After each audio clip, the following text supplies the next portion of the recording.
One Sabbath, Jesus was going through the cornfields, and his disciples began to pick some ears of corn, rub them in their hands, and eat the grain. Some of the Pharisees asked, "Why are you doing what is unlawful on the Sabbath?"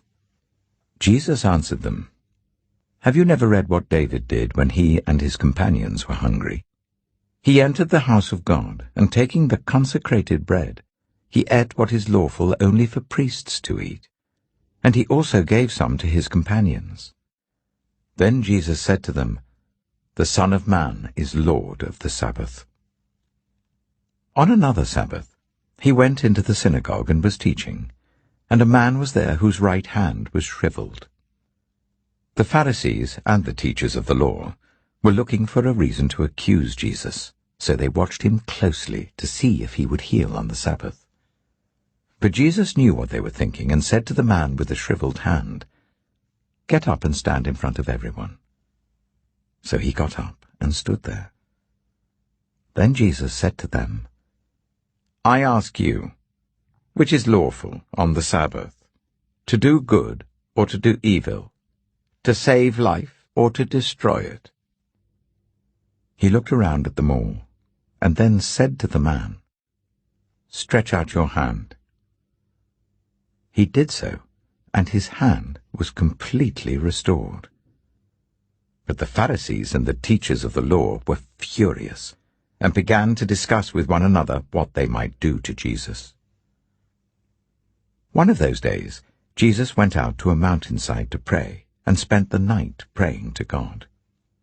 When morning came, he called his disciples to him and chose 12 of them, whom he also designated apostles: Simon, whom he named Peter, his brother Andrew, James, John, Philip, Bartholomew, Matthew, Thomas, James son of Alphaeus, Simon who was called the Zealot, Judas son of James, and Judas Iscariot, who became a traitor. He went down with them and stood on a level place. A large crowd of his disciples was there, and a great number of people from all over Judea, from Jerusalem, and from the coastal region around Tyre and Sidon, who had come to hear him and to be healed of their diseases. Those troubled by impure spirits were cured, and all the people tried to touch him, because power was coming from him and healing them all. Looking at his disciples, he said, "Blessed are you who are poor, for yours is the kingdom of God.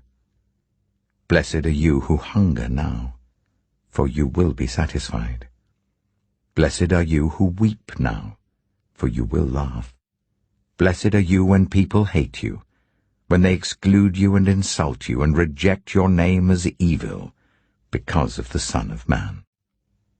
Rejoice in that day and leap for joy, because great is your reward in heaven. For that is how their ancestors treated the prophets. But woe to you who are rich, for you have already received your comfort. Woe to you who are well fed now, for you will go hungry. Woe to you who laugh now, for you will mourn and weep.